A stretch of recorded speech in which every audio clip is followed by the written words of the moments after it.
Are you ready to invest in yourself today? Welcome to the WealthBuilders Podcast, where investment leader Billy Epperhart teaches you how to build wealth through applied biblical wisdom. Scripture says in Deuteronomy 8:18, "Remember the Lord, your God, for it is He who gives you the ability to produce wealth." At WealthBuilders, our goal is to teach you how to build wealth through applied biblical wisdom in your finances, your business, and your investments. Hello and welcome to this week's Wealth Builders Podcast. I'm so glad that you joined us today. I'm Conrad, and we are continuing on a real estate theme this week, but I've got a little holiday type twist in that I'm going to be adding. I'm going to call today's podcast "'Tis the Season to Find Bargain Properties." I shared with you in the last podcast that Frank Pulley, one of our coaches, he and his wife Becky found, they were sharing this with us, by the way, at the quick start for the new coaching client group. They were sharing that this is a time of year where there's a lot of opportunity to pick up bargain properties. So I know there's a lot going on, but as we're getting into real estate, I think this is really a great time to consider finding those bargain properties, because a lot of people have kind of checked out for the holiday season. You add that on top of what's happening with the interest rate environment, and really there's a lot of opportunity out there. And I'm going to be sharing with you 10 keys to finding bargain properties. So this is one of those podcasts. I'm going to be going through a lot of information quite quickly. So I would encourage you to get a piece of paper or a notepad, number it from 1 to 10, and I'll go through these, and then you can reference back on your notes. Or if you want more details on any of this, you can always go to Wealth Builders University, which is wbuniversity.online, where we've got a lot of these videos and training courses available to you at a really, really low cost, actually. So check that out, wbuniversity.online. Okay, here we go. Key number 1 for finding a bargain property is going to sound kind of easy and obvious, but it's so key to helping you use your time wisely. And it is know what you want. Establish clearly what it is that you are desiring to accomplish and what type of property that you're looking for. That'll really help you to zero in on analyzing the right properties and make great use of your time as you're balancing all the holiday activities as well. So key number 1, know what you want. Number 2, play the numbers game. You must be willing to play the numbers game. And what we mean by that is you're going to have to look at a lot of properties, realizing that you'll probably get the right property, maybe 1 or 2 out of looking at 20 or even 30. So narrow your focus, and then just realize you're going to have to put the time in to visit them, negotiate, get your financing together. One of the things that Billy noted is that for every 100 properties that he would look at or consider, he would find one that he would actually put an offer in. And that kind of helps us know, like, it's okay if you looked at 10 and they don't seem to work, just keep looking. And again, number 2 is play the numbers game. Key number 3 is focus on residential properties, primarily single family. And there's some good reasons for that. Some of them are the first one, lower cost to enter. There's less money down, easier to purchase.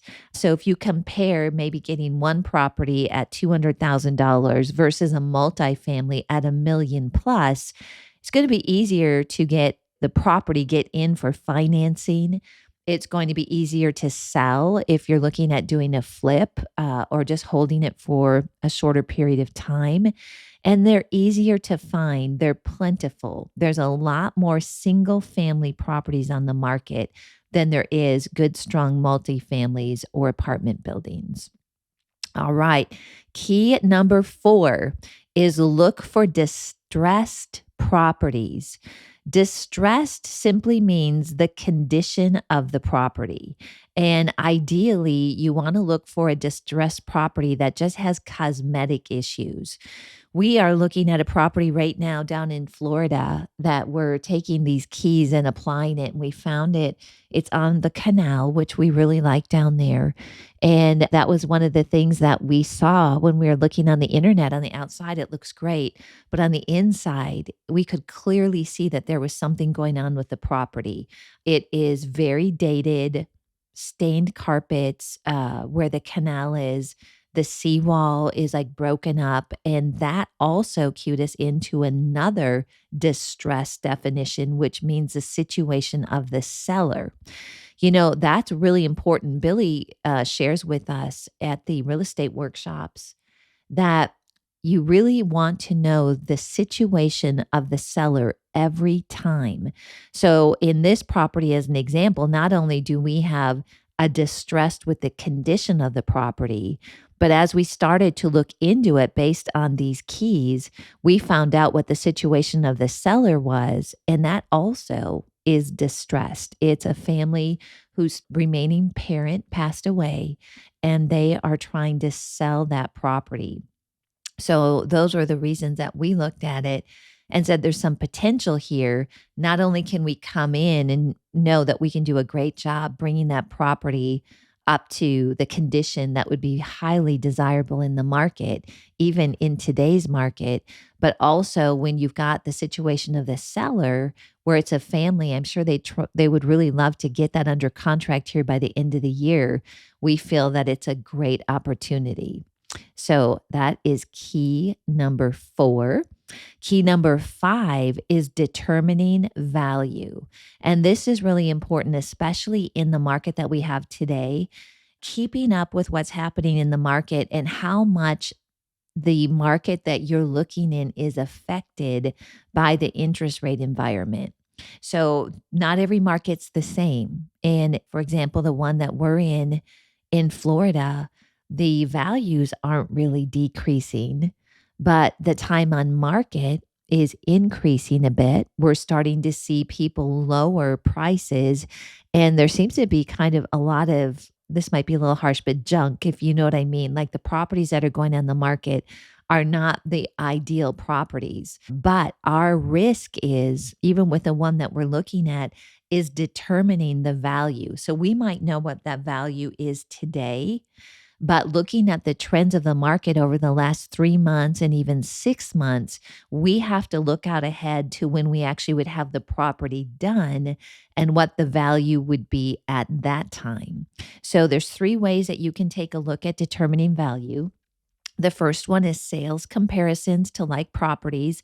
And this is something your real estate agent absolutely should be helping you with, but you can actually do a lot of research on the apps that we talk about where we can look at realtor.com, for example. I can go to the just sold tab and I can do the analysis myself. And I might not have access to everything, but it gets me a pretty good idea of what the values are. Also, if you look at replacement cost, and this is something that an appraiser coming in actually looks at it both ways. What would it cost to replace this property, and what would the value be if I had to start from scratch and replace everything? And the third one in determining value is the income approach. And this is something that you really want to look at if this is a possible short-term rental, a buy and hold, or if it is a multifamily, this is kind of how the valuation comes in, is based on the income approach. So there's a lot more in there as far as value, but I'm just going to stop there on this one so I can get through to the rest of them. But key number 5 is determining value. Key number 6 is look at the seller. I did touch on this. The situation of the seller is very important. We always say this. This is one of Billy's lines that I just can hear in my head all the time, and I'm sure many of you as well. You make money in real estate when you buy, not when you sell. You'll usually know if a property is distressed in the situation of a seller by the listing price of the property. That gives you a key. And there is a higher degree of motivation when you understand the situation of the seller to unload the property. And so it's very helpful to take time to learn about that because you can come in knowing what's going to be important to them. So, in the situation that I described, where we've got a family whose parent passed away and they, as the kids, are trying to sell the property, getting top dollar that might take maybe 6 months is probably not the main motivator. Time and getting it off the books and them able to move on is a key motivator. So in that situation, I would go in with an offer that would be an offer that we know we could make money on, of course, doing the valuation that we've done. But also, if I could get the financing together in a way that I can do a quick close, that's going to position me to be in a better position when I put the offer in that's low because it's going to balance out. Yes, it's a low offer, but if we can close in 10 days, we can get out of this property by the end of the year. Key number 7, foreclosures. There is some opportunities, not like there was back in 2008 to 2010, but there is an opportunity, and we think that there'll be more of these coming on the market for foreclosures. And foreclosure simply means that their loan payment hasn't been paid in a timely manner. So the best way to buy foreclosure is when the lender has taken back the property. So this is something that if you're working with a real estate agent that is maybe has relationships with local banks, oftentimes these do show up on MLS, but there's also different websites that are out there that show foreclosures that you can research. One of the things that we used to look at all the time when I was in real estate in Colorado is I would go on the HUD website and look for FHA and VA foreclosures. And then we had the time where there was nothing on the market because the interest rates were so low and people were just picking up those properties at a really strong price. And now we're going into a season where some of those are popping up again. So it might be time for you to look at foreclosures. Key number 8, identify your formula. We talk about this. I'm sure you've heard it. You probably know it by heart now because we've talked about it so much. But this is where you do the 1 to 1.5% ratio. You look at staying within the 3 to 4 times median income. You look for a minimum of $300 cash flow, and you stay within the 10 to 20% cash on cash return. So this looks like if it's a investment of $100,000, the rent should be $1,000 to $1,500. So just identify your formula and stay with it. When you do that, you're able to keep your emotions out of it, and it helps you to steer clear of overpaying for something that maybe you just kind of really love. And those of you like me that love to see transformation and design and bringing a property that looked bad coming back to life, I can really get into that process. And sometimes I need like Levi and Dave to reel me back in, which they do a great job of, and just remind me that if you put this much into making this part of the house perfect, we're not going to get a return. So it's good to have people around you that can help rein us in when we just want to go for the amazing look, right? Key number 9 is building a team. This is so important. And one of your main people that you need to locate is a good real estate agent. You also need to have connections for contractors for you to take on a rehab. It's difficult to buy a property and then start looking for the contractors. You may not have all of them up front, but you should have some relationship to get going with the demo and a plan before you purchase the property because you're going to need estimates and get a good idea of people that do good work that you can count on. If you're not able to locate them on the front end, you're putting yourself at risk for just increased holding costs and really maybe even a contractor that doesn't do a great job that could cause you some issues down the road. You also want to look for a good property manager if you're going to do a buy and hold or maybe hire someone to do a short-term rental. And you need a good mortgage broker or mortgage lender. That's absolutely key because you need the financing. You also need to have a banker where you have your accounts, and they often will help you do a construction loan or a rehab loan. You need a good insurance agent. You need a good accountant. And personally, we really learned that this last year. We saved thousands of dollars by switching an accountant from someone that didn't really know real estate. They're a great CPA, but didn't know real estate, to someone that really understood real estate. And they kind of keep you in that safe place too. So you don't try to write things off that you shouldn't, or make sure that you're covered trying to go for that real estate designation. And you need a good attorney, just like our very own Bill Bronchek, who does the consultations for our coaching clients. It's part of the package so that you know how to set things up and keep yourself protected legally. Key number 10 is real estate agents. And we did cover that briefly in some of the other slides, but I'm going to give you more specific information on how to find the right real estate agent. Ask them if they've owned investment properties in for how long. You should go through an interview process. When you think about it, if you were going to hire a key employee in your business, you would take them through an extensive interview process. Well, this person is so key to your team. You need to vet them and interview people to find out who the best fit is. And we really recommend, and Billy says this, like, find someone that has investment properties themselves. There's a lot of good reasons for that. But one of them is that they're going to understand how to negotiate. They're going to understand, holding costs. Also, that's someone that they've been through it. They know where the pitfalls are. They're not going to put you in a situation where you're just getting a deal that's not good for you. They understand the different things to look for. Sometimes real estate agents, are wired. We just want to get this deal done. And there's nothing wrong with that. It's important that we're pulling to bring deals together, but we don't want to get the deal closed and get that commission at the cost of you and I as the investor making a bad investment. Also, real estate agents are a key to helping you find key partners in the area. We worked with Jantina in Cocoa Beach. Now, Levi is actually licensed there. She is become a very good friend of ours. She has investment properties herself, and she was so key to helping us find, a good plumber, an electrician, key contractors, connecting us with an insurance agent that understood the market.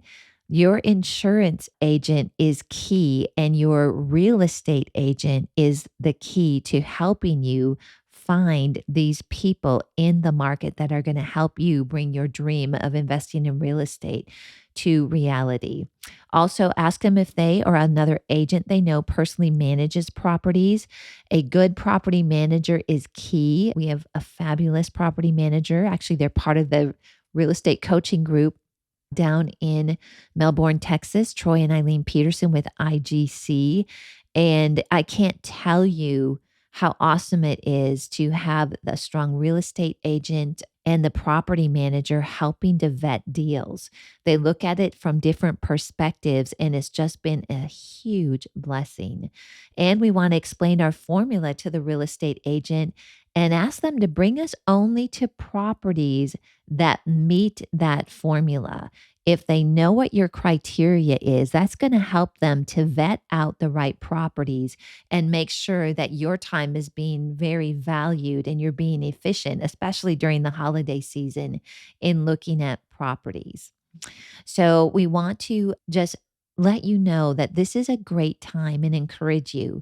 If you want to pick up a couple properties, maybe you've got a tax liability that's looming and you're like, oh my goodness, I've got this huge liability. What do I do? Well, now is the time. Maximize these last 3.5 weeks or 3 weeks, I guess, at the time that this podcast airs in 2022 to find the bargain property. Well, thank you so much for joining me today on this podcast. Again, we just send our love to you and our wishes for a happy holiday season. Blessings on you and your family. And we really appreciate you taking time to spend your time listening to the Wealth Builders Podcast. God bless you and make it a great rest of the day. We hope you learned something of lasting value today from this Wealth Builders Podcast. If you'd like any tools, teachings, or resources mentioned in the podcast, you'll find them online at wealthbuilders.org. Wealth Builders exists to teach you how to build wealth through applied biblical wisdom in your finances, your business, and your investments. Wealth Builders is a nonprofit organization. We depend on your donations to keep this podcast running. Please consider donating to us on WealthBuilders.